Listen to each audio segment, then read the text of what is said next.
Halo, berjumpa lagi dengan channel Fisika Nada, channel yang membahas secara mudah tentang ilmu fisika bersama Pak Adiwi. Oke, pada kesempatan kali ini sudah lama sekali saya tidak upload video tentang fisika. Tentunya mungkin kalian menunggu-nunggu ya. Oke, sekarang kita atau saya akan memberikan satu materi baru karena ini tahun pelajaran baru, kemarin baru libur. Tentu saja karena para siswa liburan, maka tentu menggunakan waktu tidak untuk belajar, masa akan belajar terus.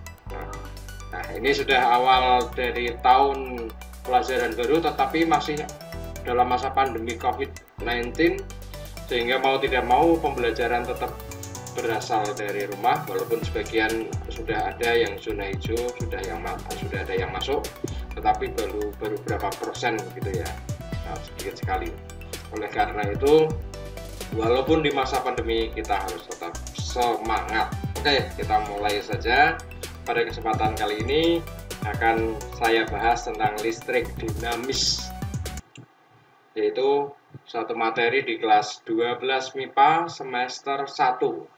Tanpa berlama-lama lagi, tapi sebelumnya kalian tentu dalam kehidupan sehari-hari sering menjumpai, bahkan sangat akrab sekali dengan peralatan-peralatan elektronik yang berupa entah itu laptop, entah itu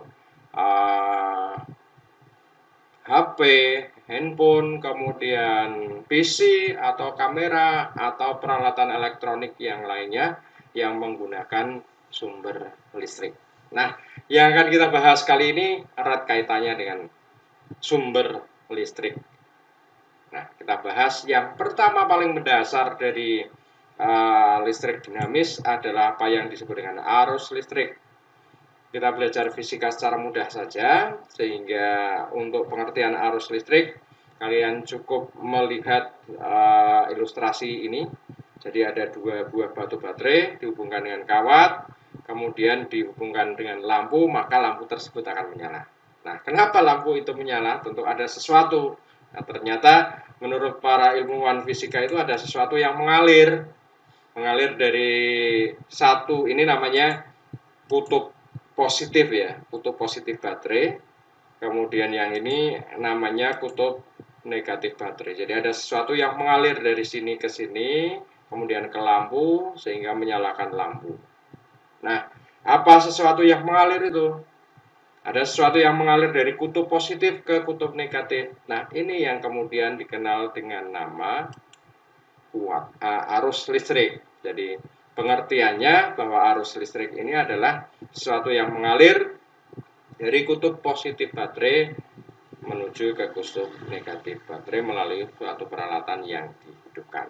Gitu ya. Itu pengertian sederhana saja. Kemudian kita lanjut pengertian yang agak ilmiah sedikit, bahwa ternyata menurut para ahli, ternyata arus listrik itu merupakan aliran muatan negatif atau yang dikenal dengan elektron pada suatu penghantar dalam satuan waktu tertentu. Nah, tentu saja ini kemudian larinya ke rumusnya ya. Rumus dari arus listrik itu seperti apa? Nah, ternyata dirumuskan cukup mudah, bahwa I sama dengan Q per T. Q apa, T apa itu nanti ada keterangannya. Kemudian Q ini ternyata sama dengan N kali E. Sehingga secara matematik ini kedua rumus ini bisa kita gabungkan menjadi sebuah rumus I sama dengan NE per T. Nah, perhatikan, tiga rumus ini kadang-kadang bisa dipakai hanya satu rumus, kadang dipakai dua rumus, kadang dipakai gabungannya atau rumus ini. Nah, kita lihat lambangnya. Nah, Q ini sudah tidak asing, dulu di kelas 11 saya kira ya, itu ada pelajaran yang namanya elektrostatis. Q ini menunjukkan bahwa Q adalah muatan listrik dalam satuan Coulomb, masih ingat ya. Kemudian T adalah waktu dalam satuan sekon. Kemudian I inilah yang disebut dengan kuat arus listrik. Jadi besarnya arus listrik yang mengalir itu dinamakan dengan besaran kuat arus listrik. Bisa diberi satuan ampere, walaupun satuan pembentuknya kalau kita lihat rumusnya, coba kita lihatnya. I sama dengan Q per T. Q-nya satuannya kan coulomb. Kemudian T-nya satuannya sekon. Jadi I ini sebetulnya bisa dinyatakan dalam satuan coulomb per sekon. Tetapi untuk lebih memudahkan dipakai satuan yang namanya satuan ampere atau disingkat dengan A saja.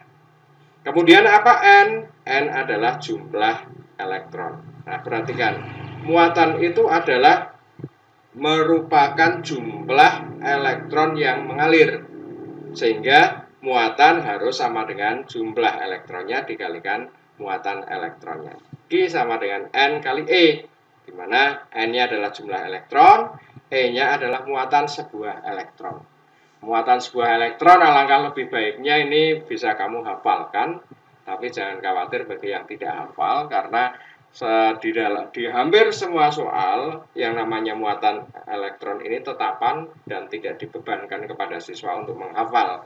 Jadi soal yang baik itu adalah soal yang muatan elektronnya itu diketahui. Oke, sekarang kita langsung menuju ke latihan soal dan pembahasannya tentu saja. Soal nomor 1. Ketika terjadi suatu kilat terdeteksi arus sebesar 3 kali 10 pangkat 4 ampere dalam waktu 3 mikrosekon. Masih ingat ya, lambang ini mikro, S-nya sekon. Hitunglah muatan yang dipindahkan. Nah, kita data saja yang diketahui apa saja. Yang pertama, jelas arusnya sama dengan 3 kali 10 pangkat 4 ampere. Kemudian waktunya sama dengan 3 mikrosekon. Nah, mikro ini suatu awalan notasi ilmiah yang harganya adalah 10 pangkat min 6. Sehingga 3 mikrosekon sama dengan 3 kali 10 pangkat min 6 sekon. Sekarang yang ditanyakan, hitunglah muatan yang dipindahkan. Ingat, muatan ini adalah tadi lambangnya Q. Jadi berapa Q-nya? Nah, tentu saja ini soal yang sangat standar, yang gampang sekali untuk dikerjakan, karena rumusnya tadi sudah ada. I sama dengan Q per T. Nah, karena yang ditanyakan Q, maka kamu boleh memasukkan I-nya ke sini. Nah, kemudian T-nya masuk ke sini sehingga berbentuk seperti ini. I-nya 3 kali 10 pangkat 4 sama dengan Q dibagi 3 kali 10 pangkat min 6. Nah, tentu saja Q akan menjadi sama dengan aljabar biasa ya, 3 kali 10 pangkat 4 kali 3 kali 10 pangkat min 6. Maka akan kita dapatkan Q sama dengan 3 kali 10 pangkat 4 dikali 3 kali 10 pangkat min 6. Tentu saja ini gampang sekali, sama dengan 9 kali 10 pangkat min 20. Nah, ini cara menghitung kuat arus jika diketahui, cara menghitung muatan jika diketahui kuat arusnya dan diketahui waktunya. Oke, cukup mudah, sangat mudah bahkan ya. Oke, kita lanjut. Kita lanjut yang agak lebih menantang sedikit soalnya.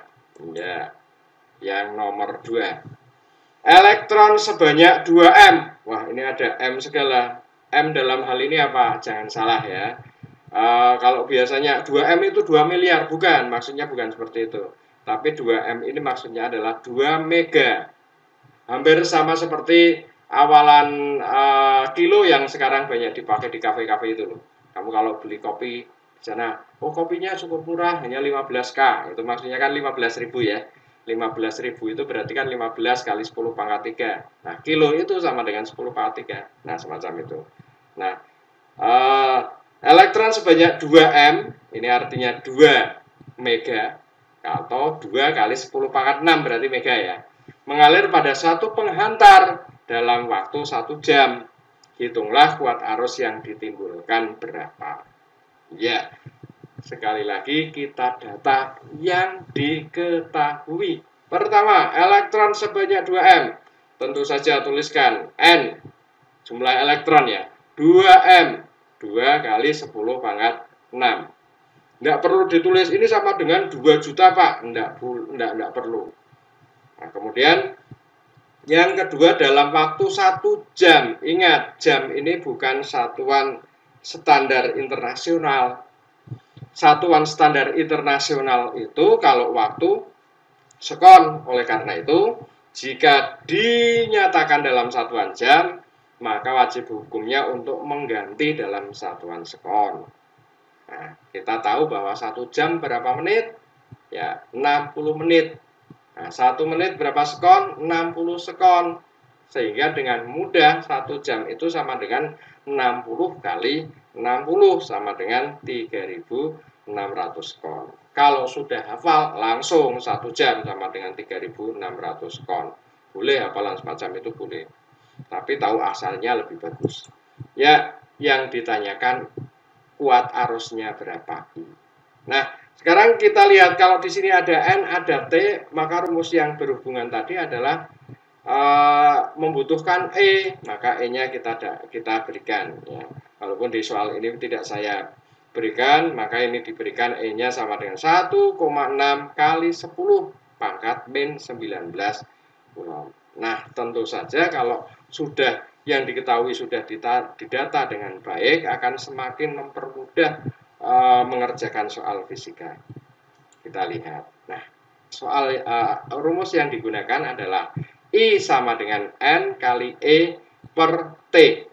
Dengan demikian, kalau yang ditanyakan I ini sudah sesuai, gampang. Tinggal masukkan saja N-nya 2 mega 2 kali 10 pangkat 6, E-nya 1,6 kali 10 pangkat min 19, maka akan menjadi begini. Ya, 2 kali 10 pangkat 6 ini kan untuk mengganti N. Kemudian 1,6 kali 10 pangkat min 19 itu untuk mengganti E, dibagi dengan 3.600-nya adalah T-nya. Nah, ini hitungan yang sangat gampang saya kira. 2 kali 1,6, 3,2 kali 10 pangkat min 13 ya, berarti ya. Nah, sehingga 3,2 kali 10 pangkat min 13 dibagi dengan 3,6 kali 10 pangkat 2. Tentu ini akan menjadi 9 kali 10 pangkat min 16 ampere. Nah, bisa dicocokkan atau dicoba. Gampang ya? Iya, tetap gampang. Semua soal fisika itu gampang kecuali yang sulit. Ya, kita lanjut yang contoh soal yang ketiga. Contoh soal yang ketiga tentang hitung banyaknya elektron. Nah, kalau tadi disuruh menghitung jumlah arus dengan banyak elektron diketahui, sekarang dibalik.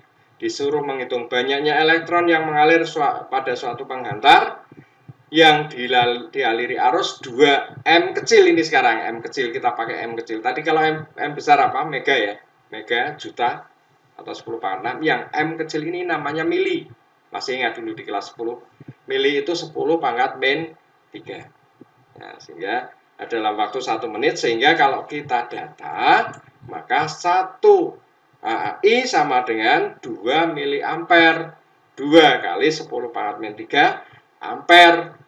Kemudian waktunya T-nya sama dengan 1 menit, itu adalah 60 sekon. Nah, tentu saja kalau ditanyakan N, kita butuh E. E tadi 1,6 kali 10 pangkat min 19 Coulomb. Nah, tinggal ngitung saja. Sekarang kita rumus yang digunakan sama I sama dengan N per E dibagi T. Cuma yang ditanyakan nanti N. Maka rumus ini harus kita modifikasi supaya N-nya berada di sini. Nah, dengan prinsip aljabar yang biasa, ini mudah sekali, maka akan menjadi N-nya sama dengan I kali T, ini I kali T, kemudian E-nya turun ke bawah ke sini menjadi N sama dengan I dikali T dibagi dengan E. Tentu saja kalau sudah ada rumus semacam ini, ya tinggal dimasukkan saja. I-nya 2 kali 10 pangkat min 3, masuk ke sini 2 kali 10 pangkat min 3, dikali T-nya 60, masukkan saja 60. Satuannya nggak perlu dituliskan di rumus ya, nanti ruwet malah. Ruwet hitungannya ini. Kemudian E-nya sama dengan 1,6 kali 10 pangkat min 19. Nah, tentu saja hitungan semacam ini hitungan yang mudah, sehingga akan kita dapatkan jumlah elektronnya sama dengan 7,5 kali 10 pangkat 17 elektron. Itu banyaknya elektron. Nah, Itu diantaranya pengertian arus listrik, kemudian rumus kuat arus listrik, serta contoh soal dan pembahasan. Kita belajar fisika tahap demi tahap dengan contoh soal yang nyata supaya kalian lebih memahami. Nah, supaya lebih paham lagi, nantikan video saya selanjutnya untuk pokok pembahasan lanjutannya masih berlanjut terus nanti sampai nggak ada yang nonton. Oke, oke, oke. Sampai di sini dulu video ini. Tapi jangan lupa subscribe, like, komen kalau perlu, atau share jika video ini dirasa bermanfaat bagi kita semua. Oke, sampai jumpa. Assalamualaikum warahmatullahi wabarakatuh.